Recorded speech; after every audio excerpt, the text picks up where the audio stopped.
Hi, this is Dr. Gregory Sadler. I'm a professor of philosophy and the president and founder of an educational consulting company called Reason.io, where we put philosophy into practice. I've studied and taught philosophy for over 20 years, and I find that many people run into difficulties reading classic philosophical texts.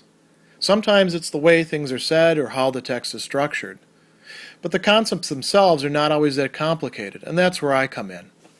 To help students and lifelong learners, I've been producing longer lecture videos and posting them to YouTube.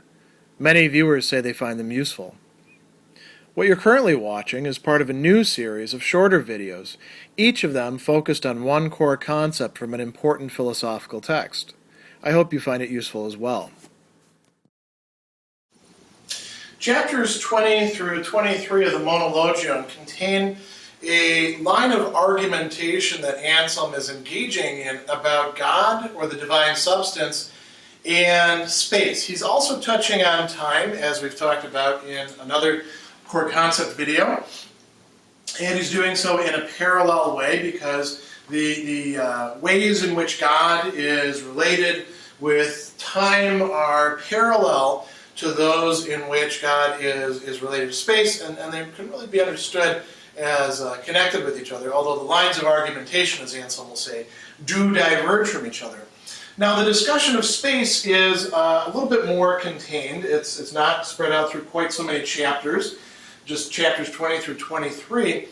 And I think it's a little bit easier to wrap your head around than the discussion of time, in part because space is easy for us to visualize, and time requires a bit more work of the intellect or the imagination on our part. So the question that Anselm is concerned with is the following.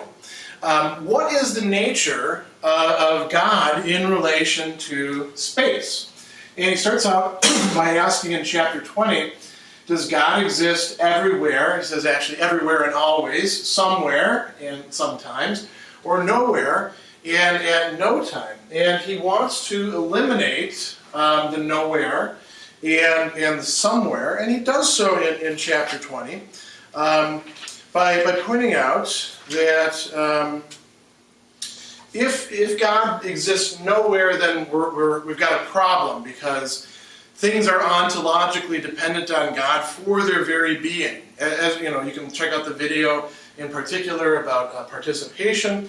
This is something that Anselm does think that if God isn't somewhere, then how can anything literally be there?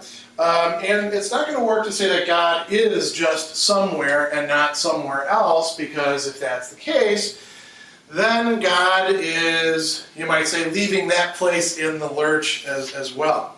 So he says, since no good thing exists without him, if he exists nowhere, every good thing exists nowhere.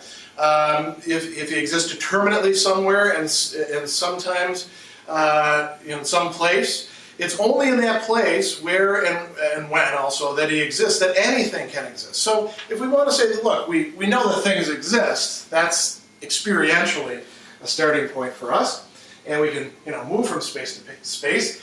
God, as this fundamental, might say, undergirding principle of being, has to also be there. So the questions that then arise are concerned with thinking this out further. We know that space is, on the one hand, continuous, but it's also divisible and discrete, so that here is not the same thing as this here. It's the same thing even with virtual space, right? You saw me move from one spot to the next, and it's the same, it's a different spot on your screen or whatever you're watching this on, or imagining in your head. But even with virtual space, you can't have two things generally occupying the same spot at the same time. Or can you?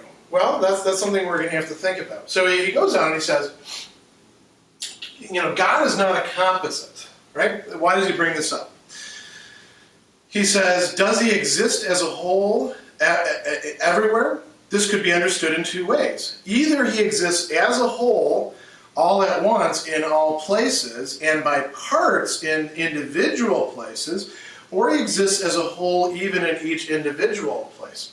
So, would it make sense to say that a bit of God exists over here, and say causes the being of that over here, and then another bit of God is over here, and another bit is over by you, and so on?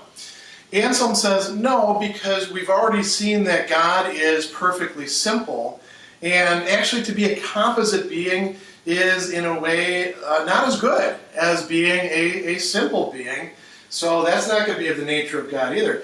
Now that then seems to raise another problem, doesn't it? Because, okay, so if God is not a composite, he has to exist as a whole everywhere. That means that God exists as a whole here, and God exists as a whole here, and here. Now that seems to raise some problems as well, doesn't it? You notice with each of these, the solution leads to yet another problem. Does that mean that God then exists as an individual whole at every sort of individual place? And Anselm is going to explore this in considerable detail, but the answer is no. But let's take a look at that argument. He says, if he exists as a whole in individual places, individual wholes exist in individual places. Just as one place is distinct from another place in such a way that they are individual places, what exists as a whole in one place is distinct from what at the same time exists as a whole in another place. How can we model this? Pieces of chalk. Whole piece of chalk is right here, right? Well, at least the piece of chalk that's left. Smaller piece of chalk, this whole piece of chalk over here. If we want to assert that these are the same thing, I mean, you can see right now, they're not the same thing, right? And you can see that they're not the same thing, not just because they're different length or something like that. Let's actually pick one that's a little bit closer, that would be a little bit more plausible. They're not the same thing because this one's here and this one's here, right? That's the logic of spatial reality as we experience it. This hand is not the same thing as this hand. Even if I put them together and try to smush them in, they're not occupying the same space. They're distinct individual things. Does this mean then that the God who's over here as a whole is distinct from the God who's over here as a whole? It might seem to imply that. And that would lead us to not just, say 4 or 5 gods. It would lead us to having the entire universe being pervaded at every single point by a God of that place and space, right? And Anselm wants to avoid such a conclusion because, you think of the absurdities involved. So he says, here we go. If something exists as a whole in a given place, there's nothing of that thing that does not exist in that place. This is why, when we're thinking about created things, we assume that they have to be different from each other if they're in different places. He says, if there's something that's here, everything that's there has to be there and not over here. So he says, therefore, if something exists as a whole in a given place, there's nothing of it that exists at the same time in some other place.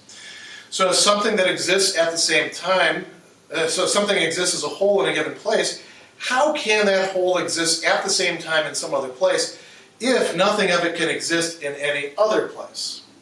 This is a problem.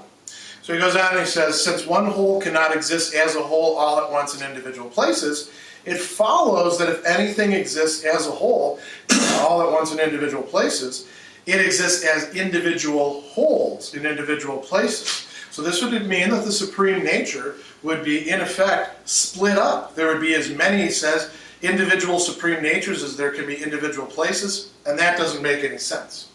So, what's the conclusion of this? God doesn't exist in every single place. As a matter of fact, you could apply the same logic to every single place, and so you can actually say that God exists nowhere. But wait a second, isn't that a problem, since we've just been asserting that God exists everywhere? How can God exist everywhere and exist nowhere at the same time? Well, this is where we get to chapter 22. And in it, Anselm is going to carry out a move that he does over and over again through his works, very important distinction making, where he'll say, we made an assumption we're not really entitled to make, and then extrapolated that into something else. So when we think about created beings, the beings that we experientially encounter, do most of our reasoning about or talking about, the logic that he's elaborated here does indeed hold. But it doesn't for the divine, and he even implies that it might not apply to some other things as well. What is the issue here? He says, perhaps the supreme nature exists in place in a way that does not prevent him from existing as a whole all at once in individual places. But not so there are several wholes, but only one whole. Why?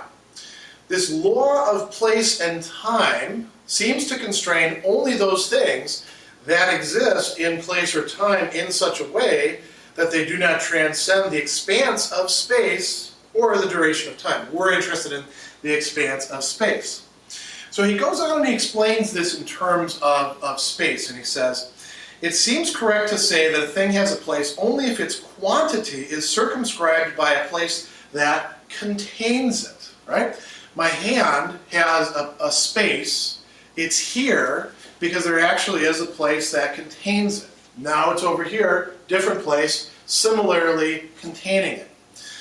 So he says a thing has time in the same way. If something is such that its size or duration is not set against any boundary, whether by place or time, no time or place properly applies to it. Since no place does to it what place does, we may reasonably say that no place is its place. So this is what allows us to say that, literally speaking, according to one way of thinking about it, God isn't in any individual place. And yet, God is also in every single individual place, everywhere. He says, no law of place anyway constrains a nature that no place encloses in any confinement. So what does this mean? What is the upshot of this for the Supreme Being? He says, if that supreme essence is said to exist in a place, even though that very same expression is used both of him and localized or temporal natures because of our customary way of speaking, there is a different meaning because of the dissimilarity of the things themselves.